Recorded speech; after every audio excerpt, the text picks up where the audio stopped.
voyez l'image qui est au-dessus de ma tête là. C'est une découverte macabre d'un corps sans vie, d'une dame nue, mutilée, d'après ce que les gens disent là-bas. Et que ce que j'ai reçu sur mon WhatsApp là. Le parquet a été signalé. Eux-mêmes se sont déplacés, ils sont venus. Hier là, ils étaient là. Ils sont venus voir. Jusqu'à présent, aucune déclaration officielle pour essayer un peu d'éclairer ceux-là qui ont vu comment eux ils sont venus et ceux-là qui apprennent ça à travers les multiples partages dans les inbox. Vous voyez, non? C'est pour vous faire comprendre que les gens là, ils ne sont pas avec nous. C'est dur. C'est dur la famille. Ça n'en finit pas. Ça n'en finit pas. Et malheureusement, c'est normal. Puisque tout est là. Hein, la famille, tout est là. Rien de bon ne s'est passé pour qu'on puisse en fait voir le changement, le réel changement au Gabon. Hein, la famille. Puisque nous sommes toujours dans le système Bongo PDG. Un système qui se nourrit de ce qui coule des veines des enfants du Gabon. Vous voyez, la dernière fois, je vous disais en fait que l'affaire des zigouillages, qu'on zigouille les gens pour des questions de pouvoir, d'argent et autres, ne concerne pas uniquement que des innocents, c'est-à-dire des enfants, des petits-enfants. Que c'est une question qui peut toucher tout le monde. D'ailleurs, on a souvent vu des jeunes filles que les hommes, certains hommes ont souvent genre dragué, les inviter quelque part, peut-être prendre un peu et puis les pauvres ne sont jamais rentrés chez eux. Et si il est arrivé que certaines ont été retrouvées par la suite, mais déjà parties au repos éternel, mutilées, parce que les gens là, on ne sait pas ce qu'ils font dans leurs histoires sordides avec les organes des gens, de leurs semblables, la famille. L'homme est un vrai loup pour l'homme. Celui qui l'avait dit, en fait, c'est un défenseur. C'est-à-dire que lui, il avait vu les choses il y a très longtemps. Vous connaissez la famille, le philosophe qui l'avait dit. L'homme est un loup pour l'homme.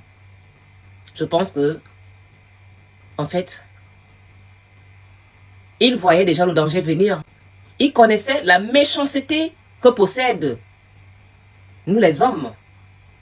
Je m'enlève même dedans. La famille, nous les Makaya, les victimes, les Manjango, nous qui subissons les assoiffés de pouvoir, nous ne sommes pas dedans. C'est vrai que quand on dit l'homme est un loup pour l'homme, on généralise. Mais nous savons de qui il s'agit. Des assoiffés de pouvoir, il s'agit des assoiffés d'argent. Mon Dieu. Et il faut les voir par-ci, par-là, en train de vouloir narguer les gens parce que soi-disant, ils ont de l'argent. Mais l'argent sale, que fais-tu avec de l'argent sale?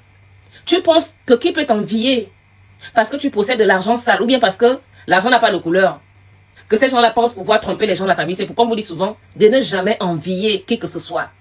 Que chacun se contente de ce qu'il a. On va peut-être dire que cette dame, on ne sait pas, on va encore essayer de se dire, enfin, juste pour faire un genre, la famille. Qu'on va dire que on va laisser la justice nous informer si c'est un crime rituel ou pas. Mais on connaît la justice gabonaise, la famille. En tout cas, peu importe, on sait qu'au Gabon, il y a des adultes qui ont toujours disparu. Donc, qui ont toujours été zigouillés pour les questions de pouvoir et d'argent. La famille. Tout ce qui brille n'est pas or. Il faut faire très attention. Très attention. Ne jamais envier les gens.